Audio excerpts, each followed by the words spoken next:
Li Bai, please bring wine.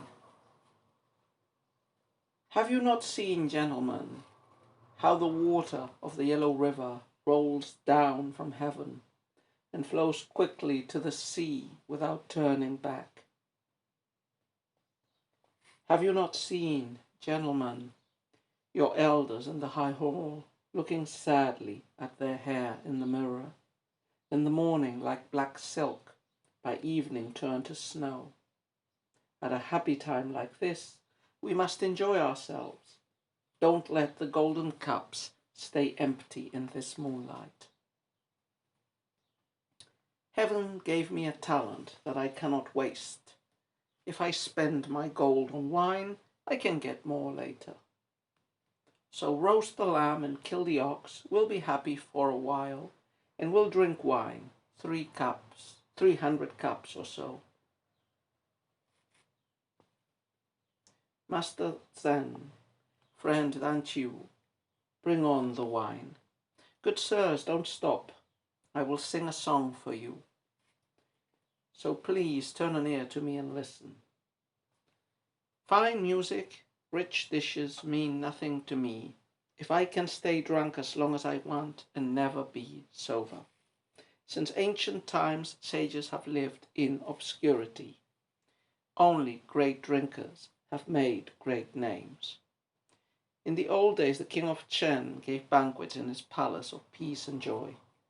With wine worth 1,000 a bottle, their pleasure knew no bounds. Why does our host say that money's run short? We must buy more and keep drinking.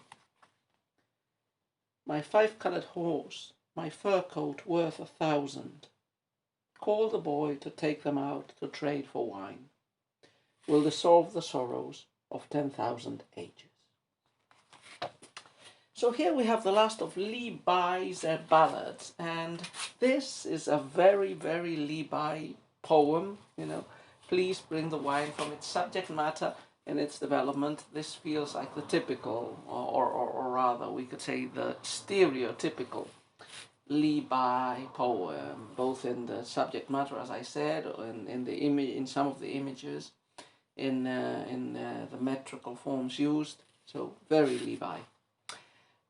Some similarities to previous poems that we have just read. The ones about the hard road. So, sorry, first let's say what the main topic of this poem is, although it's pretty transparent. This is an example of symposiac or Bacchic poetry.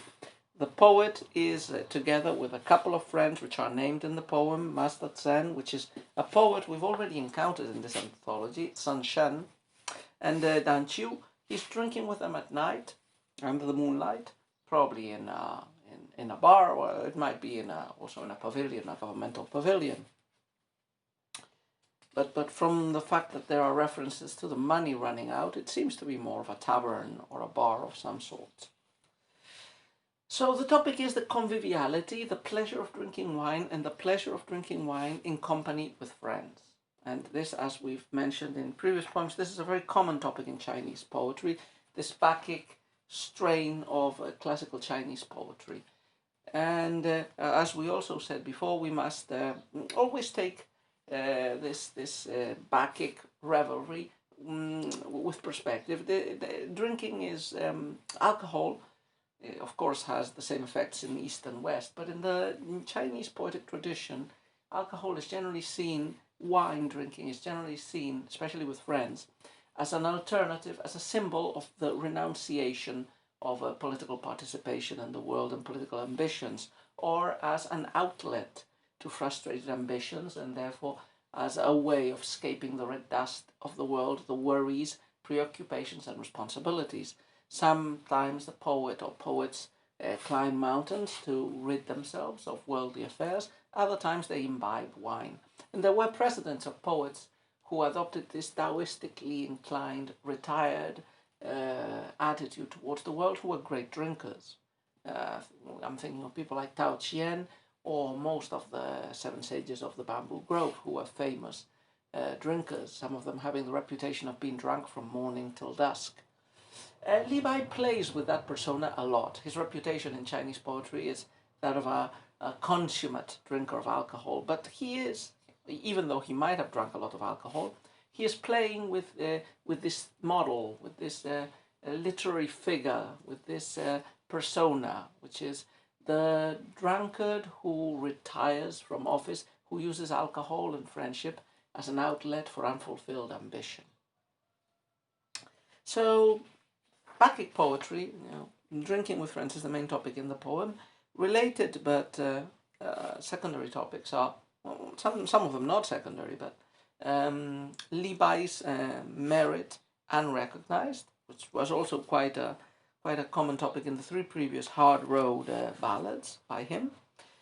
Friendship, enjoying friendship, and what else? The passage of time, the passage of time getting old, and enjoying with friends. So more than an Epicurean attitude in this poem, we get the attitude that Levi doesn't care about money or saving about money, and he just cares about enjoying with his friends. Not just enjoying pleasures himself, but enjoying nice company and evading a frustrating reality. Okay, so this poem is much longer than the previous ones that we've been talking about until now. So it's divided into 1, 2, 3, 4, 5, 6 stanzas. They don't quite correspond to parts of the poem. I would say one first part of the poem is like an intro, with especially with 2 exempla, about the passage of time and how time passes quickly. And this is meant to be the introduction to the invitation of Levi to his friends to keep drinking wine. It's very much in the Carpe Diem style of the West, like enjoy wine drinking and company of friends while you can, because we get old and we die. The next part starts, there's a mini part which is a lamentation at Levi's talent not being recognized, and so his desire to spend it with massive drinking with his friends. And that's the main part of the poem. It's basically Levi obliquely stating once again that his merit is not recognized, that he has a lot of talent, and that talent is easily convertible to gold, so spending on massive wine drinking is not an outrageous expenditure for him, and praising his friends and drinking with them and inciting them to drink. Let's remember old famous wine drinkers of the past. Finally, the last section, if you wish, concludes this topic by re-emphasizing that Levi is willing to sell all his precious objects, the ones that he has around him, once he's run out of cash, to keep this happiness, this conviviality, this banqueting alive. So let's go as usual, couplet by couplet, or well, not strictly couplet by couplet, but groups of couplets that talk about the same topic. Have you not seen, gentlemen, how the waters of the Yellow River rolls down from heaven and flows quickly to the sea without turning back? Have you not seen, gentlemen, your elders in the high hall looking sadly at their hair in the mirror? In the morning like black silk, by evening turned to snow. At a happy time like this, we must enjoy ourselves. Don't let the golden cups stay empty this moonlight. So the poem begins, as we said, with 2 images. The waters of the Yellow River keep flowing on and on. Yeah? Nuestras vidas son los ríos que van a dar a la mar, que es el morir, said the Spanish poet from the late Middle Ages, Jorge Manrique, with a very similar view in mind. You know, the river as a metaphor for life, its flowing as a metaphor for aging. And the elders, your relatives who are older than you, they lament the passage of time, their hair turns white. So time passes, we get older, let's enjoy our company while we can. And while we can is this night of wine drinking between friends. Heaven gave me a talent that I cannot waste. If I spend my gold on wine, I can get more later. So roast the lamb and kill the ox, we'll be happy for a while, and we'll drink wine 300 cups or so.